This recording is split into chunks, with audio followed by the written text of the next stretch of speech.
Like I said, I lost some lives actually, even though I'm still existing.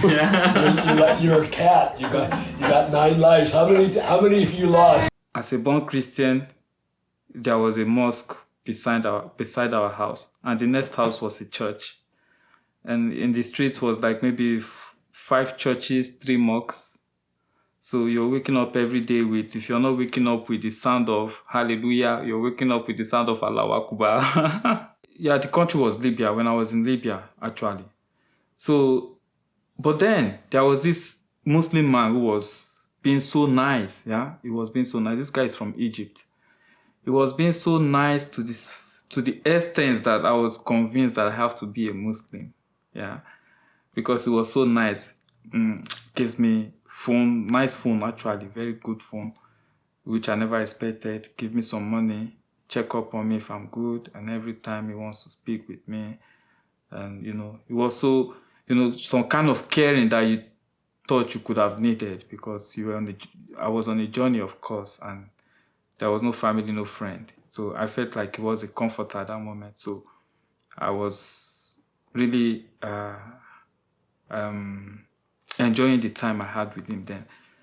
Actually, the first day I went to the mosque with him was maybe one of the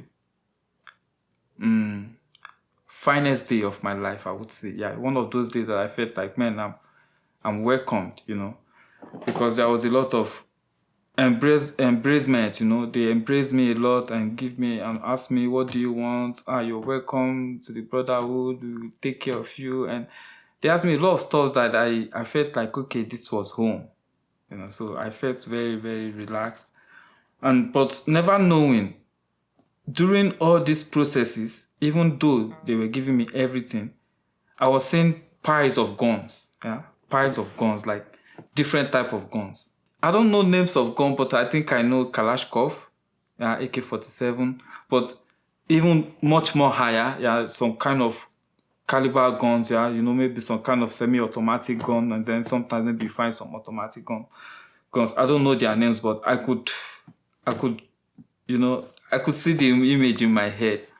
Okay. Nice guns, yeah. These are like foreign guns. These are not local made guns. You begin to realize, for somebody like me, I would say it's not really meant for me, yeah.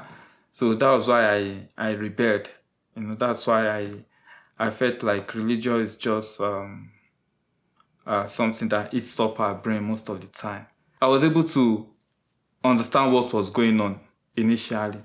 So for some people, they didn't find their own that way. They just get them abducted or kidnapped.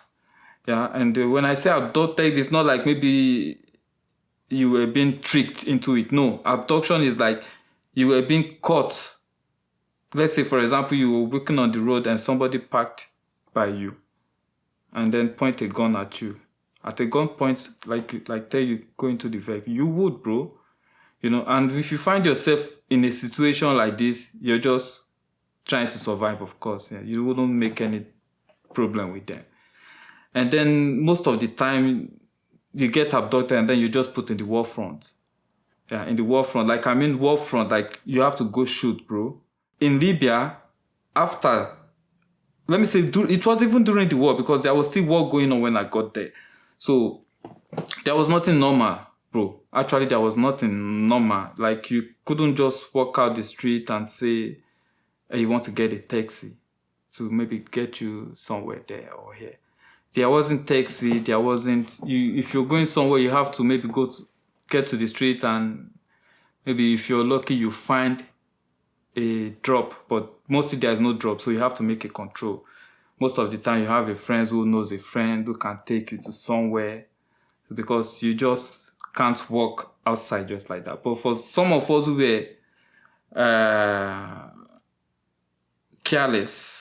more careless, yeah, we just walked around and we encountered a lot of unimaginable things that you probably sounds like film, yeah, but bro, they are real.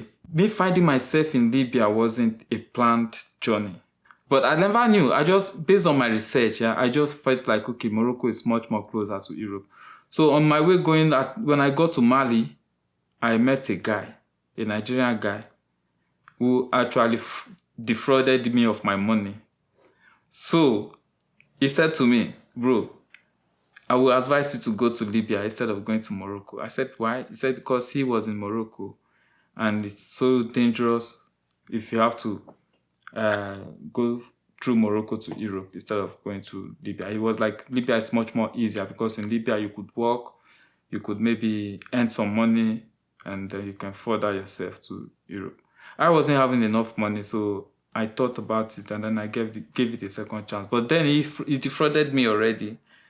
But then he bought me a ticket which took me back to Agadez from Mali. So from Agadez, I took another bus again to journey through the Sahara again. Yeah, I could stay here and tell you a lot of people's story, but I would like that they come or maybe have a chance to do their own also documentary, because for me, my own story is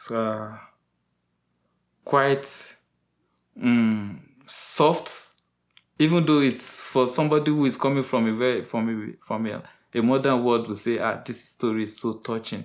Yes, of course it is, because it could have costed me. It could have cost me my life as well. Yeah, it could have costed me my life. So I don't take it for granted anyway. I really appreciate the fact that that we made it up to this stage. Yeah, and I think it still goes on and on, because my story in Libya, like I said, my journey in Libya, it's like it's unending. Yeah, I had a situation where I could have been shot like 2 times, or maybe even 3-4 times, and all these situations, I don't know, somewhat I just survived them.